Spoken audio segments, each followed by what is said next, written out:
we're really influenced by our culture around birthing. Mm-hmm. And I think in the US, at least my experience was, it's going to be awful, it's going to hurt, you're going to have a lot of pain, and all the negative things. And as I recall the birthing process, what's coming to me is the gifts, all the beauty of having a healthy child, Mm-hmm. Mm-hmm. claiming my womanhood, Mm-hmm. claiming my motherhood, claiming my independence, Mm-hmm. Mm-hmm. and I'm going to do it my way. Right. Yeah, I'm gonna be in control of my body, my phenomenal Yes. happening, energy field and everything. Hmm. Mm-hmm. So I'm really grateful for this opportunity to remember the blessings of the Mm-hmm. birthing process. Mm-hmm. Yeah. And really being able to ride the wave, the energetic wave of, oh Mhm. my God. I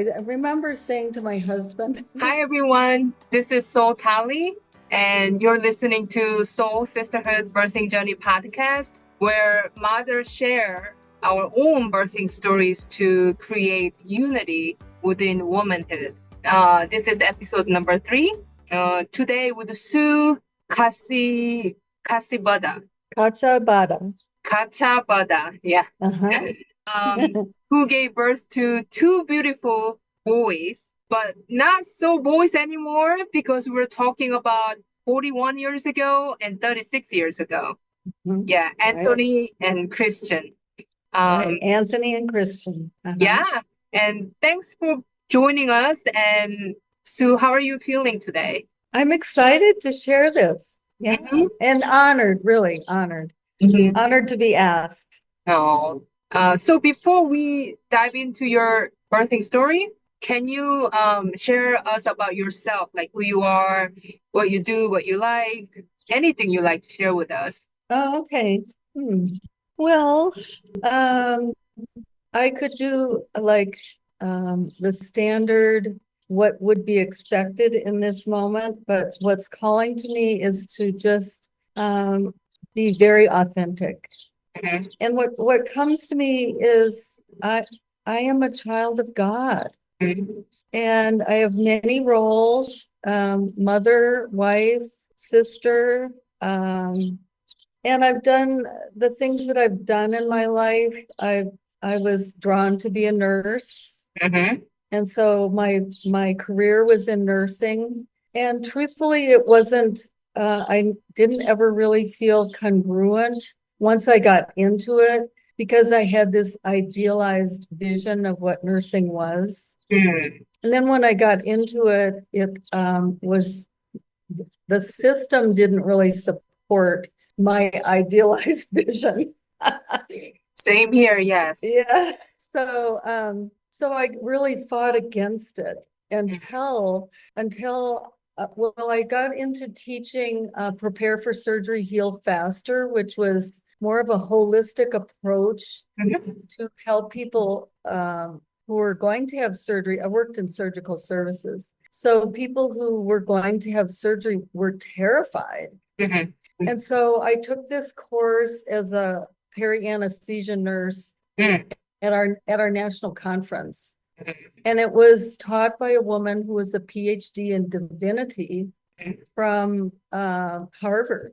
Mm-hmm. And so she had this evidence-based practice of how to prepare people for surgery so they would heal faster. Wow. And that kind of led me into Barbara Brennan's work. Mm-hmm. And Barbara Brennan's work was so congruent for me. It was like, this is what I've been looking for my whole life. Mm-hmm. And So after, for people who's not familiar with the Barbara Brennan School of Healing, yeah, can you briefly tell audience that what the school is about? Which I am in okay. right now. I'm in year 3. Yes, yes. Well, it's a school that really teaches people to really tune in. The first year is about learning about your relationship with yourself. The second year is your relationship with the other. Third year is the relationship with the divine. And then fourth year is how are you going to bring this work out into the world? Mm-hmm. Mm-hmm. Well, the work to me was more holistic. Mhm. It's actually learning hands-on healing. Mhm. The people that relate to this relate to Reiki, because Mhm. Reiki is more popular. But the Barbara Brennan School teaches us how to connect with ourselves and Right. with our higher self. Mhm. And I had such a need for connection. Mhm. And I think that's why I became a nurse, is I had this great need to connect. Mhm. Mhm. And the Barbara Brennan School really taught me how to connect here first with Yeah. myself. Yeah. Yeah. So that's what I do now. That's my practice. I have a private practice. I see clients on Zoom. Mhm. And then I went to the advanced studies program. So I've done 6 years of Barbara Brennan, Mhm. Mhm. and it's been life-changing. Yes. Yes. And I probably second that. the most powerful thing about it is, I would say, community, Mhm. because there's a community and it's a sacred community. They name it the sacred community of the human heart.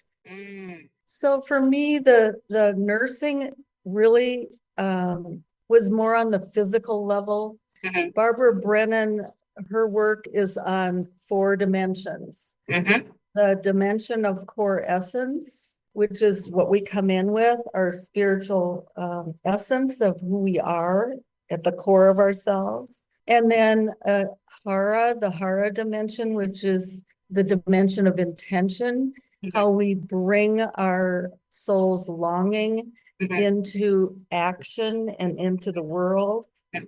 And then the auric dimension is our personality, how we defend, how we relate with others. Mhm. And then that is out pictured in the physical. Mhm.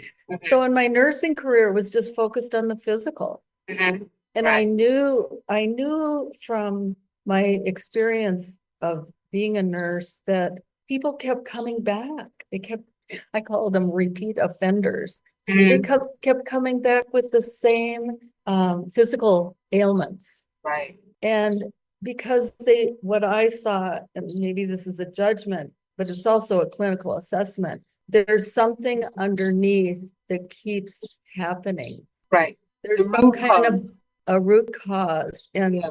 in Brennan work, it gets to the cause, Mhm. Mhm. not the effect and all the outer symptoms. And that was the big paradigm shift for me. Right. Right. Getting to Yes. the root cause. You Mhm. named it. Yeah. Mhm. Thank you. Yeah. Mhm. So can you imagine how beautiful and wholesome it will be integrating Brennan work and the modern medicine? So, in the urgency of it, we can take care of the symptoms, but then we can also, with the Brennan work, we can get into the root cause, and then working together will be so, like, to me, it's so wholesome. So, Yes, that's healing at its core.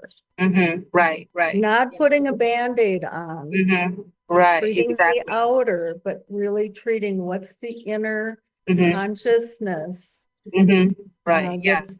that's creating these symptoms. Yeah. Yeah. So, I read your brief summary about your birthing story, Mhm. and especially after you just talk about your holistic work that you did and the medicine work you did.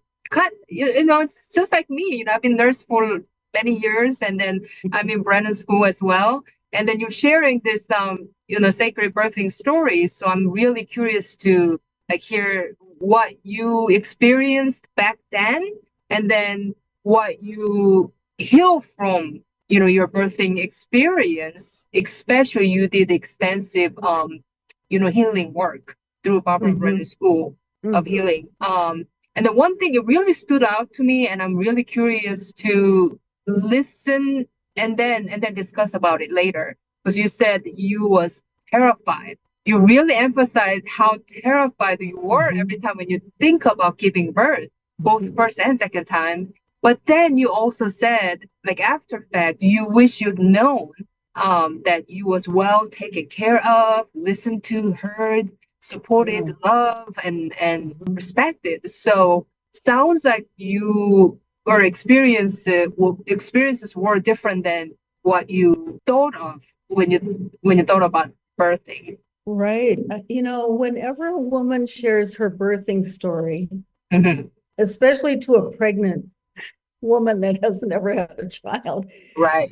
they tend to share their worst case scenario, the Hmm. worst. Hmm. Hmm. So that happened to me. Other people say, oh my God, it's so awful. Right. And so Right. that brought the fear, Wow. fear of God in me. Yeah. Well, so I think as I look back, I think the terror was about not being heard, not being cared for, Mm, not having my needs met, mm, and the fear of the labor mhm, and the pain and the mhm, episiotomy, and mhm, my husband was there the whole time. mhm, So, and we had done prenatal care. mm, So we had done the birthing classes. We were mhm, prepared on some level. On mhm, some level, we were mhm, prepared.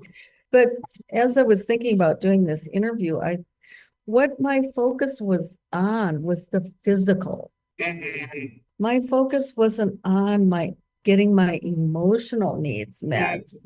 The terror. mhm, If somebody had taught me how to ground myself mhm, or how to connect in mhm, and be present with what was going on with me. I was mhm, like out of my body. I was in schizoid mhm, defense, I mhm. think, the whole time Right, because I didn't want to be in my body because it was too terrifying right. for me. Yeah. Wow. And I witnessed that a lot. And especially Yeah. I start doing Brennan work. I start, I can like feel that more than before, So yeah, I'm sure it resonates with a lot of us. So let's dive into your birthing story. So when you think about sharing your birthing story, where do you go? Like, do you like start going into like starting labor, or are you like in? Well, I think with my first child, Christian, I go right to the scene of the hospital, Mhm. being in the hospital. And I actually worked at the hospital where I had my son, where he was born. And so there was a comfort there because I knew the hospital. Mhm. I knew somewhat that I would that the L&D nurses were great. They had a great reputation. But Nice. I was still terrified of the pain. Mhm. And I think my labor, truthfully, I don't remember. I think it was probably at least 8 hours though. Mhm. Mhm. Yeah. Not bad for first Yeah, for baby. the first time. Uh-huh. And I remember the doctor, the OB/GYN that delivered the baby, was there, he had a very good reputation, he had a very good bedside manner. And I don't remember if this was my first or second child, but I remember the nurses making me walk. Mhm. And he said, no, no, no, put her in her room, let her rest. And so that I was a fond memory of being taken care of. Mhm. For him looking after me like a long term, like how long is she going to be in labor? Mhm. Mhm. And so that was a real gesture of love, I think. Mhm. Yeah. Oh, because you, Yeah. like you said, you felt really heard and loved, and after 41 years, still it touches you of Yes. that one comment that he made for you that you Yes. maybe you couldn't like speak for yourself. Right. Yeah. Right. So. I mean, I wouldn't have spoken up and said to the nurses, I'm not walking these halls. I need to rest. Mhm. I wouldn't have spoken up because Mm, I didn't know. I just didn't right, know. right, yeah. But he was my voice. Mm-hmm. He Oh, was my ally. right, right, yeah. That got me realize there has been many times for me as a labor and delivery nurse, because it's like so like a conceptual knowledge that I have from nursing school and then labor and delivery nurse training. The mothers have to walk. Then they can process their labor fast and go smooth. So you have to make them walk or be active. But like you said earlier, that's like just one dimensional level that we're talking about, only physical level. Well, there's a need for, I mean, labor is called labor for a reason. It's hard work. And so what this doctor saw is this need to have energy enough for the birthing process. And if I'm walking the halls, I'm burning up that energy that could be used later for the birthing process. Right. So he must have seen the big picture. Right. And then there's like moms like who wants to walk, you know? Yeah. But that's what I meant. Like we discard of mom's need, but we're just like as a staffing a lot of times, like myself did it. And then, you know, the doctors, nurses, we just give them instructions by the book. Yes, by the book, not by the individual need. Right. Yeah. And then encourage them to listen to their body. Yes. Instead of going by the book. Yeah. That's the big difference, I think, with Brennan is tuning in and tracking. That's the thing with Brennan is they track what's going on 4 different dimensions with the birthing mother. Right. Tuning in. And you used a word, I think you said discarding or dismissing that need. And that's part of the thing about I am the nurse, I'm up here, you are the lowly patient, you don't know anything. I know, I've done this for years and I know how this goes. And in Brennan, we meet the client where they are and you know, listen to what that need is. Hear that need, act on that need. Right. And there's a balance there with, yes, I know labor is going to progress faster if you get up and walk. Yeah. If you move the energy. But, you know, it might and it might not, because if mother is really resisting and there's so much in pain and especially mentally, like if that person has, you know, issues about like authority hovering over and nurses or doctors telling you what to do, that might cause the resistance and it might slow down, you know. Exactly. Yeah. So and really what you want to have happen, like in the Brennan paradigm, is that energy to be flowing and not resisting and blocking. Right. Because that's gonna what in the Brennan work we talk about contraction, expansion, and stasis. So if the energy in the room is contraction, like you do as I say, and the mother is like, I'm not, well, then there's going to be contraction. There's that resistance is going to cause a constriction in the flow energetically. Right. So if you're in a cooperative ease of the relationship between the nurse and the patient, there's going to be I call it sweet ease. There's going to be say again, sweet what? Sweet ease. Oh, okay, yeah. Sweet ease is like the divine flow. Yeah, and then, harmonic induction. You know, then the contraction expansion of the labor process will be with divine flow and with sweet ease.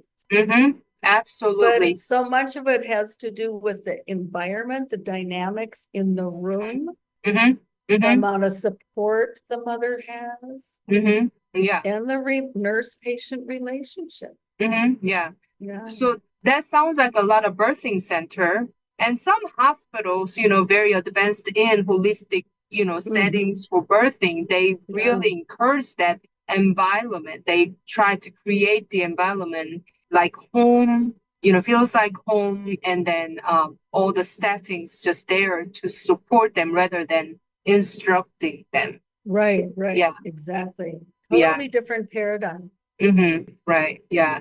So did your like, so this is about Anthony, like 41 years ago. So about 8 hours of labor, which I'm talking about just linear time, 8 hours was pretty, like in average, pretty good for first mom. So did you feel like it went smooth, like giving birth and everything, labor and birth with the support of Um, staffing? I, and Christian was my firstborn, so I Oh, would say I would say it went well. mm-hmm.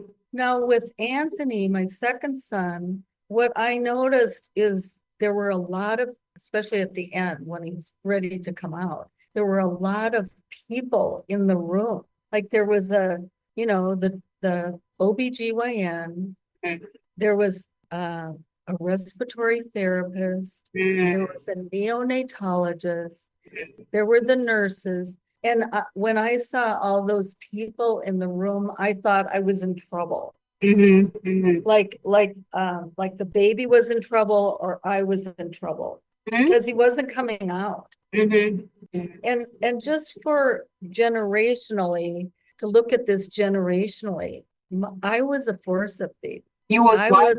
was a forceps baby. Oh. I wasn't coming out. Talk about stubborn.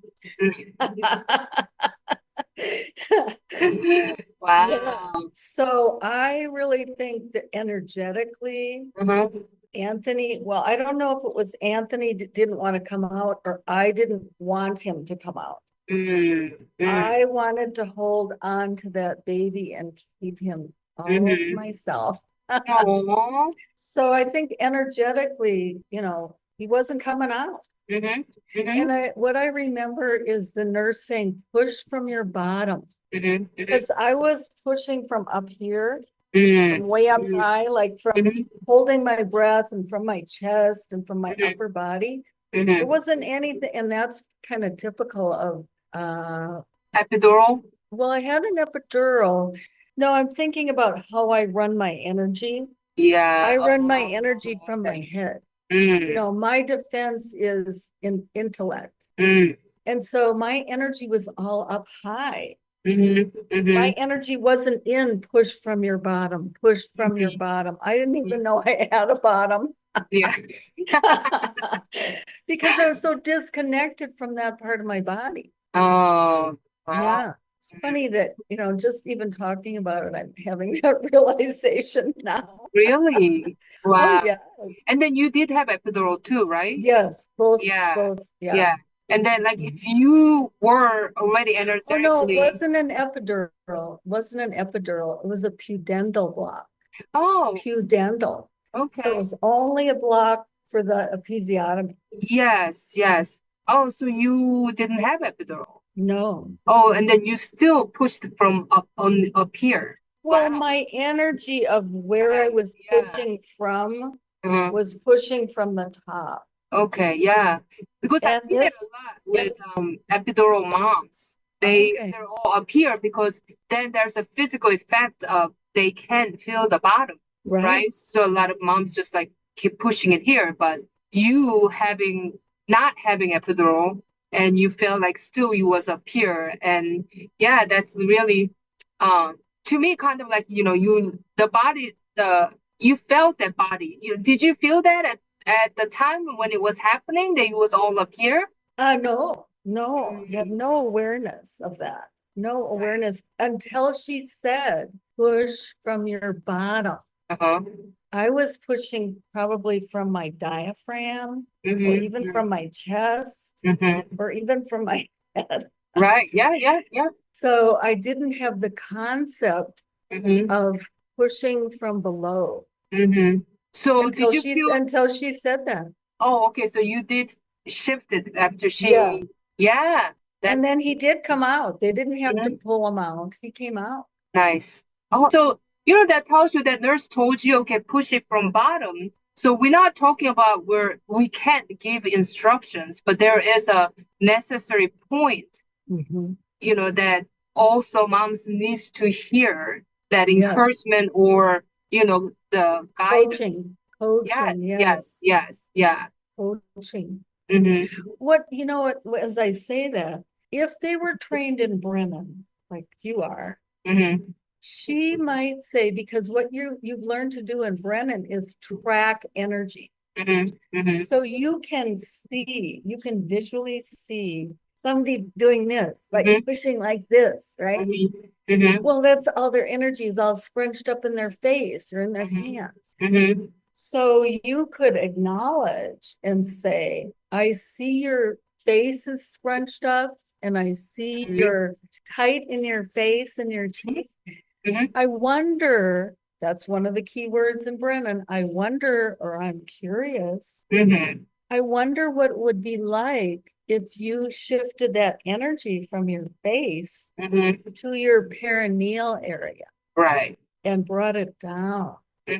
Or another intervention, here I am teaching, another intervention might be to put your hands on her feet. So her focus of her energy gets moved to her feet. Right, yeah. Or even on her hips. Right, yeah. Are you able to feel, and of course they have an epidural, they can't feel your hands down there. But the energetically, you would be at her feet and her attention would be on you at her feet. Right, yeah. Oh, even though with epidural, it's a different sensation, but we still feel something going on. Okay, so they could feel pressure. They could feel pressure. Yeah. So I was teaching childbirth class, how I interact with moms in class for them to practice pushing. We don't want you to actually practice pushing during pregnancy, so no, don't do that. But I was trying to teach moms to feel the sensation when you have a bowel movement. Right. Before you have it, every time when you go to have a bowel movement, feel that sensation. With that sensation, you give a little bit gentle, unless you're very constipated, you give a little bit of like kind of the push, right? And then you start having bowel movement. And that's how I wanted my moms to practice, because it feels just like having bowel movement. You have to go with the body's natural force and then kind of push with it, not against it. The other thing too that comes to mind, the Kegel exercise that women are often taught. To me, the perineal area is where the first chakra is. It's not in the clitoris or vagina. It's not in the anus. It's in between. And so Kegels were taught to tighten up those muscles, the perineal muscles, and then relax. So I see that as like a tennis ball, holding a tennis ball in between your legs, and then dropping the ball.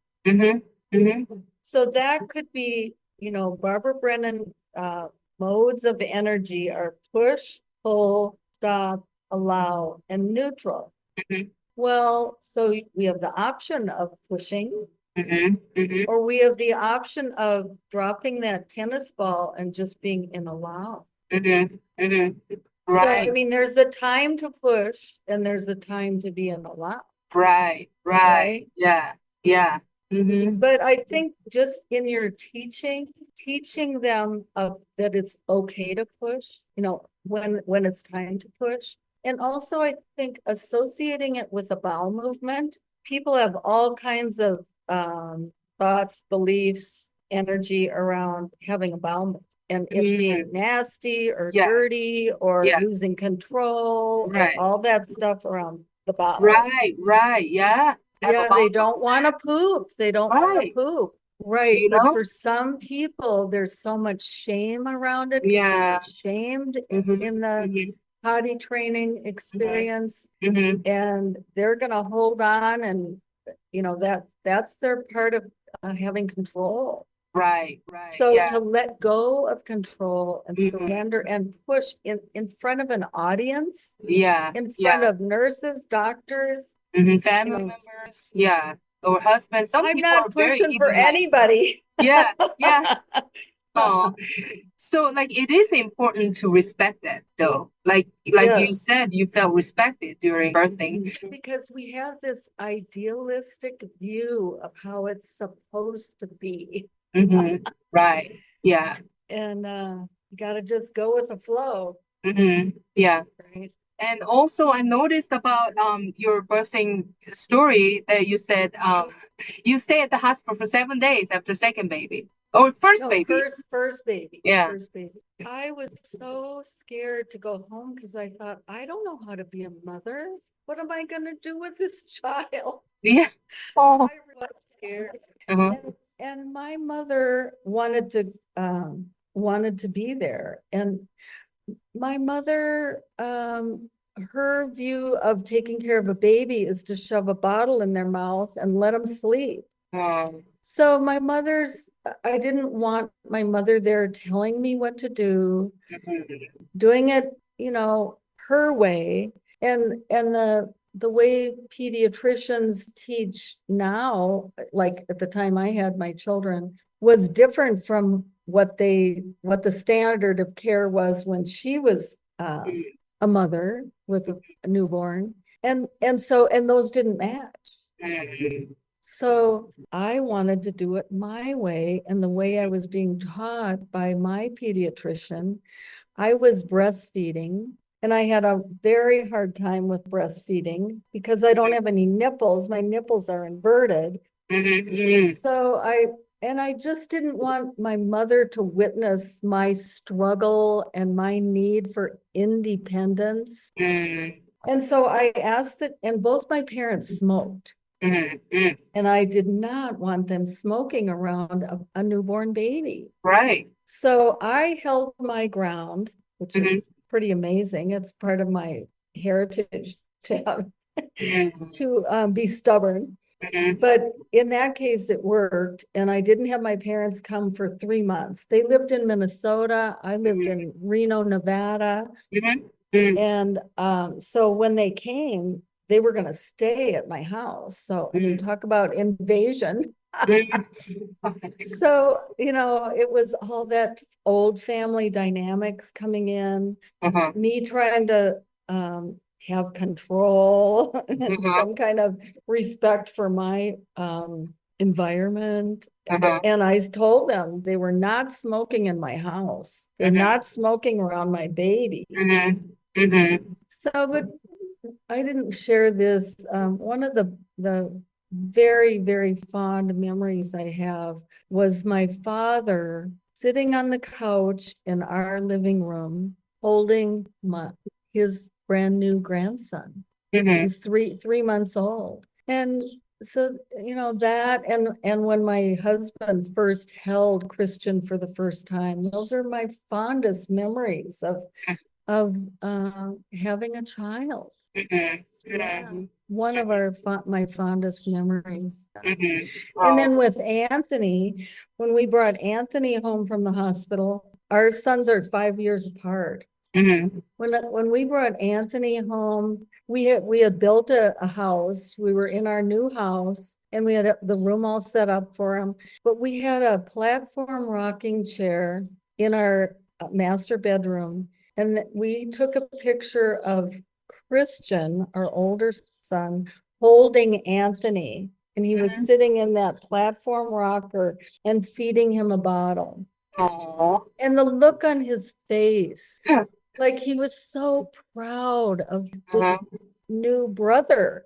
I have a brother. So, and we had included him, of course, and you're going to be a big brother, and it wasn't all attention on Anthony. We were very conscious about Christian having a brother and how important Christian was or is still, really. So very fond memories of those first days at home with both of them. Yeah. So what I hear is that, like you said earlier about when your parents said it was gonna come, you said no, and it was like really surprising to me because you really stand ground and told them no, you're not gonna come till certain time, and before you couldn't do it, but you did it because you became mother, and that changed you as a mother, and that really happened to me as well after I had my first child. It really shifted my life. It's a little bit different story, but it completely changed my course of my life. that was the initiation of working on myself, in a different level back then. But So I think our culture, we're really influenced by our culture around birthing. Mhm. And I think in the US, at least my experience was, it's going to be awful, it's going to hurt, you're going to have a lot of pain, and all the negative things. And what as I recall the birthing process, what's coming to me is the gifts, all the beauty of having a healthy child, claiming my womanhood, claiming my motherhood, claiming my independence, and I'm going to do it my way. Right. Yeah, I'm going to be in control of my body, my phenomenon happening, energy field and everything. So I'm really grateful for this opportunity to remember the blessings of the birthing process. Yeah. And really being able to ride the wave, the energetic wave of, oh my God. I remember saying to my husband, this is with Christian, my firstborn, I remember crying and crying, am I ever going to get a full night's sleep the rest of my life? And just like every 2 hours, breastfeeding and being up. And so it was a good thing that I claimed my independence and said no to my parents and yes to us, because we needed to adjust. We really did. It took time. Yeah. To get a schedule and to, yeah. And I think what I'm doing now, even as we speak, is reclaiming my own power in the birthing process, in being a mother, reclaiming my motherhood, reclaiming the parts of myself that I blew off or the culture blew off. I mean, is motherhood really valued now? On the scale, on the big scale, big scheme of things. Yeah. So I learned to dismiss my parts or leave them. That was safe for me to leave them. So about reclaiming parts of myself that were traumatized by either being a patient or being a nurse, because I was in the system where nurses weren't valued. Right. They weren't heard. And so I'm healing some of that now. It's an ongoing, you don't graduate from Brennan and then you're all better. Yeah. It's an ongoing process. Yeah. But it's I think my longing in life, my mission in life is to heal some of that childhood wounding within myself and share that with others and reclaim your purpose, reclaim your higher wisdom self, reclaim what we actually came in here with and we've given up on or set aside to take care of others, because it's more important to take care of everybody else instead of ourselves. Right. Yeah. But not more important, but more rewarding, I would say. Right. The belief is that. Yeah. Reclaim our power. Yeah. Yeah. One of the things I used to tell patients when I worked as a pre-op and post-op nurse is speak up. Yes. You may not know what you need, but you know what's going on. Like you can even say, I don't know what's going on, but this is what I'm sensing, or this is what I'm feeling. Maybe you know what I need, but I don't know what I need. But use your voice to speak up and let it be known what's going on with you. Right. So that they can do an assessment and determine what is needed, because they see it all the time. Right. Yeah. Beautiful. Yeah. Well, I wish you well. And thank you for including me. Appreciate it. Well, all thank right. you. Thank you. It's great pleasure and honor. Thank you. All right. Take care. Well, you too.